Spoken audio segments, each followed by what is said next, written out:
Welcome to another video, Purple Political Talk here. Today is Wednesday, June 30th, 2021, and today we're going to be discussing the 2024 presidential elections and taking a look at another possible scenario for this election. So, for this matchup, we're going to be looking at a matchup between Florida Governor Ron DeSantis and Vice President Kamala Harris. So, this is more of a, coming back and, editing some calls based on what recently has happened in U.S. politics with both of these candidates. So, before we get started with the video, I want you guys to like, subscribe, turn on post notifications if you're not already subscribed or to have notifications on. That would be such a great help to the channel. And in addition to that, I have a very cool election night coming out for you guys in the next couple of days. I've been working on that, and you have that pretty soon. So, now that we've gotten that out of the way, let's get started with the video. So, I think that this matchup, when it comes to plausibility, could this happen? I think yes. This is one of the most likely 2024 matchups we can cover other than, Biden versus Trump or Biden against DeSantis. Ron DeSantis has emerged as the leader in the Republican Party as it comes to primaries. It's a good thing for him. Good leads this early on isn't a good thing. We've seen time and time again, front runners completely fall on their face when primary time actually comes. Hillary Clinton, Bernie Sanders, even Joe Biden was about to fall on his face when the primary started in 2020. And I think that this could be a similar effect for Ron DeSantis. Remember, this is nothing set in stone. This is very hypothetical. However, I think that Ron DeSantis does have a great chance of winning the Republican nomination. As for Kamala Harris, she also has a very good chance of winning the Democratic nomination. However, that does come with, a little bit more of question marks in my eyes. You see, with Kamala Harris, one of the big things is Democratic voters seem to care a lot about electability.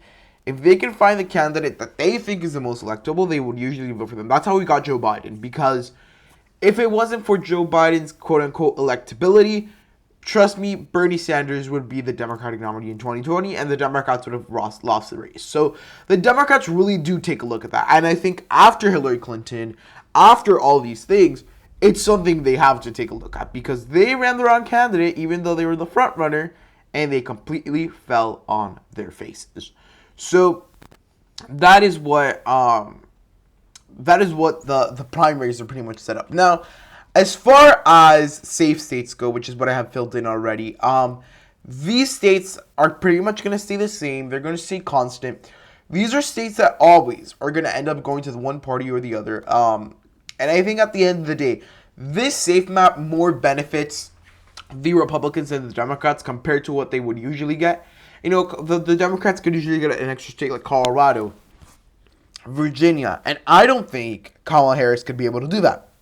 Now, as for Ron DeSantis, he's going to be able to get all the key Republican states, constitutional Republican states, Bible Belt Republican states, those states that really believe in that aspect of the country, like up here and then down south.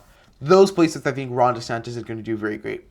Now, I want to talk about the lean states and the swing states, the likely states, and the tilt states, and discuss where have these states shifted considering what Kamala Harris has been doing and sort of what Ron DeSantis could be campaigning for when it comes to 2024. So, let's get started with the Democratic likely states. So, these are states that I believe will go by less than 15% to Kamala Harris, because it's the Democratic likely states, but at least more than 5%. So, taking a look at these states, I think that Kamala Harris probably do very well in these states, Colorado and Virginia.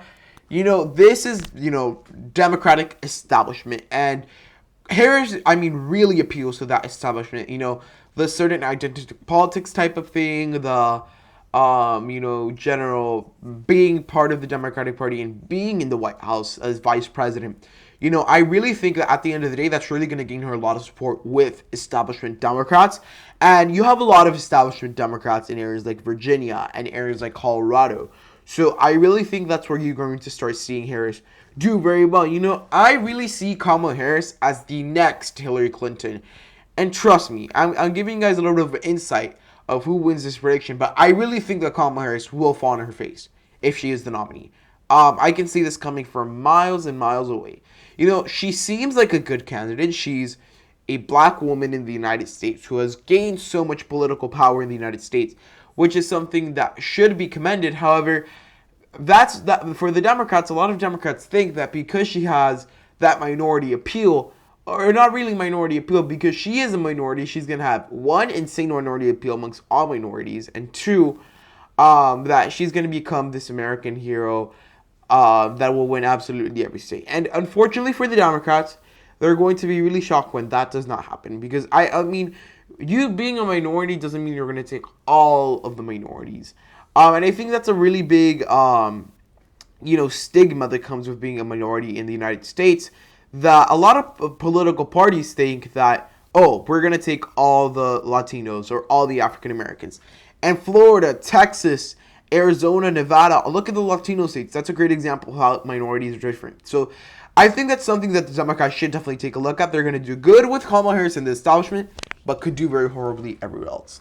As for Ron DeSantis' likely states were less than 15%, but more than 5% states, I see him doing very well in Texas. I see him doing very well in Florida. I see him doing very, very well in Ohio and Iowa. So where do these calls come from? So, especially with the border crisis and what Kamala Harris has done in the border, which is complete a media blunder. She had the horrible trip to Guatemala and Mexico. This is the first time I've done this prediction. This is one of the big reasons I decided to update this prediction. I know I just did it only a month ago, but I decided to update it because Kamala Harris really, hindered her popularity amongst, voters in these border regions, where she could have probably made some inroads, but at the end of the day, that she really screwed that up. She really went through with the border visit halfway. I mean, she half did it. She went to the border, she went to El Paso, but she really did not go where the crisis was, down in the Rio Grande Valley in southern Texas. So I think that that was one of the big reasons Ron DeSantis might increase his support amongst that group of voters, because, in Texas, that's one of the big issues, the border crisis. And I think especially for those not rural voters, but southern voters, like southern Texas voters, that is a big issue, and immigration will become a big issue. And if the Biden administration is not able to come up with at least a plan, Kamala Harris will sure feel the effects.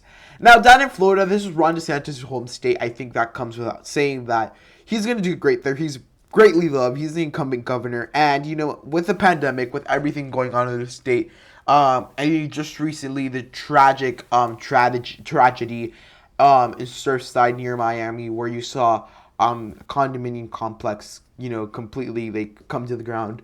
Ron DeSantis has shown some levels of leadership there, and I think at a nationwide level, that's good for his, political image. And I think at the end of the day, all the work that Ron DeSantis has done in Florida will help him out a lot, especially in a lot of these states where they like populists. That's another big thing. As I get into Iowa and Ohio, I want to discuss a little bit of populism. Populism is going to become a very big thing moving forward. Going back and seeing why did a lot of Bernie Sanders voters vote for Trump in 2016? It's not really because they didn't like Hillary Clinton. They don't like the establishment. They like populism. Populism is just very popular in the United States, hence its name. So, I think at the end of the day, with a populist candidate like DeSantis going against someone like establishment, you're going to see a lot of these populist states start knocking people out, like Kamala Harris's, Ohio, Sherrod Brown's. A lot of these different candidates that are more on the establishment side, they're going to get knocked down by populists, whether it's by the populists in their own party or the opposing parties. In Ohio and Iowa, it's really going to come down to the Republicans being more populist than the Democrats. It's going to come down for these states, getting closer and closer to becoming safe. These states have trended red for a really, really long time. I mean, the last time these states were completely blue were 2012, and that was close. Ever since then, I mean, the Republicans have taken it away in most Senate and House races in these states. They've taken it away in presidential races, gubernatorial races. So I think that, the Republican Party has garnered some support in these states enough to win them elections, on and on and on. So these are the likely states for both parties. Let's move on to the lean states. There are states that I believe will go on by less than 5%, but more than 1%. So taking a look at these states, let's start off with Kamala Harris and her lean states. So for Kamala Harris, I think that she's going to have certainly some lean states, but it's really not that many. I think that she might do well in Minnesota. I think that this is one of the areas of the country where she really might do well. It really comes down to, a lot of the liberal movements here. It comes down to, certain African-American support in the state. But most importantly, the support that Democrats have garnered in the state. Joe Biden won the state by huge margins in 2020. You see, Democrats have both Senate seats when they only had one in the past. They have the governorship, House races, everything. They have so much support here that even establishment could win this race. So that is what we're seeing in Minnesota. Now, as far as everything else goes, Kamala Harris, I think, is going to have a little bit of a tougher time winning the rest of these states in the lean column. I really think that that's going to be something difficult for her. I think at the end of the day, it's possible for her to expand in the lean column, but I think at this point in time, one, where Kamala Harris is as a politician, where she currently stands, and two, the current state of the Republican Party and popularity of Ron DeSantis in Florida, that could actually, go on and mean different things in different places. I think that Kamala Harris, this is where her lean states stop. As for Ron DeSantis, I think that he does have lean states. For example, Georgia, North Carolina, Arizona. I think that all of those states are lean states. I think that Ron DeSantis is going to be able to come in, take the Sun Belt by storm. He is going to appeal to those voters. I think that's something we cannot deny. And I think that moving forward, the Democrats should be focused on winning these states. Arizona with the border crisis, it's going to be a minor issue there, but it's going to be somewhat influential. And just general issues that voters have in the suburbs and things like that. Maybe Kamala Harris is, and we also have to talk about something else. Kamala Harris isn't as popular as Joe Biden is in most areas of the country, in the suburbs and urban areas, and places like that. So, in Arizona, that might be a little bit of a challenge with Ron DeSantis' appeal and, with his, little role model in Florida as being Florida. He shaped Florida for the last 8 years, or by this time it would be 6 years. Arizona voters are probably going to go out because they're, similar voters to what you have in Florida and areas like Tampa and in South Florida, in Orlando, that have shifted a lot more for Ron DeSantis. And Ron DeSantis is the right mix of populist but not too extreme that could win a state like Arizona. In Georgia and North Carolina, again, it comes down to proximity to his state. He knows the region. He's going to appeal to the southern voters. And, he's going to do well with those voters. There's increasing Democratic populations in these states. As the migration from the north comes south into the Sun Belt. It's looking more and more likely that the Democrats could gain some support here, but I think that with Kamala Harris on the ticket, it's going to be damn near impossible for them to do that. Going on to the tilt states. So those are the states that I thought were going to go by lean margin. With the tilt states, these are states that I think are going to be ultimately very, very, very close. I think these are states that are probably going to end up going by max 1.5%. So let's take a look at the states. So I'm going to start with the Democrats like I usually do. And I think at this point, they would narrowly win Nevada. I think that Ron DeSantis actually has a larger chance winning Nevada than Republicans have had in the past.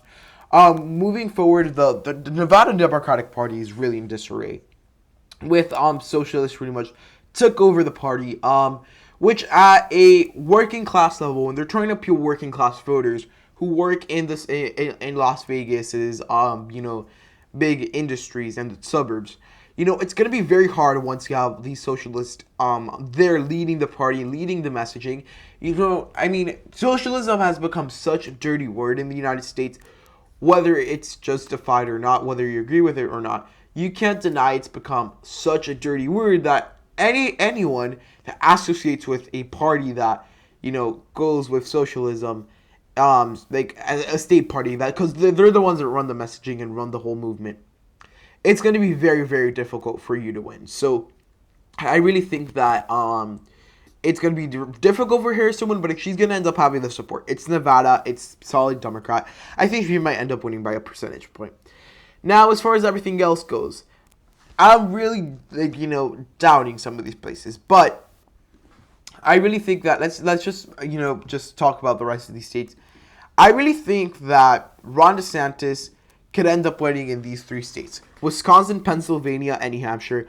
New Hampshire is probably the biggest shocker from these calls, but I think, Kamala Harris, she has some Democratic establishment appeal, but it's really not that big. I really think that she does appeal to certain groups of voters there, but Ron DeSantis' sense of populism, but kind of also in certain ways appealing to suburban voters. He could appeal to the people in New Hampshire. New Hampshire is not a suburban state, perhaps, but it certainly is a state that votes like suburban states. So I really think that with just generally speaking, Kamala Harris' unpopularity, and Ron DeSantis is coming in as a new type of Republican, he can probably end up winning that race.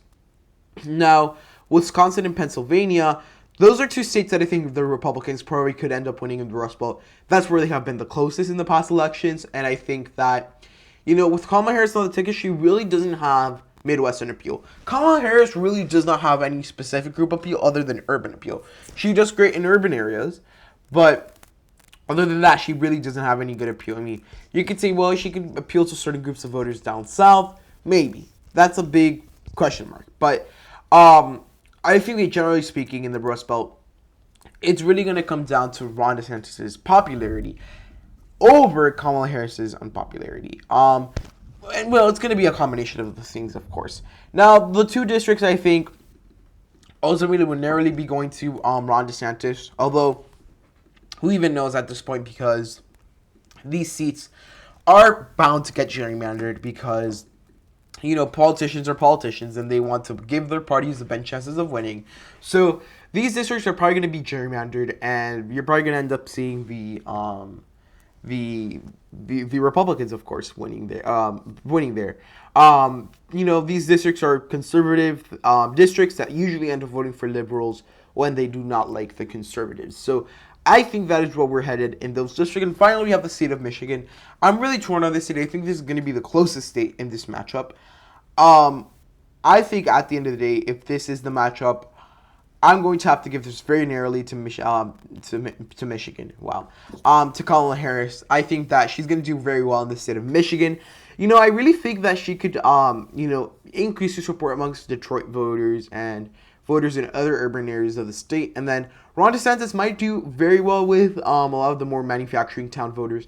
However, the Democrats probably will have enough to win just in that state. So this is my final prediction: 296 for Florida Governor Ron DeSantis to 242 for Kamala Harris. So, hope you guys enjoyed this prediction. If so, please give it a huge thumbs up, like, subscribe, turn on post notifications to be up to date with our latest content. Sorry if I sounded a little bit monotone in the video. I think I have somewhat of a cold, so I'm really sorry about that. And stay tuned for that election night that will be coming out soon. Thank you so much for watching, and goodbye.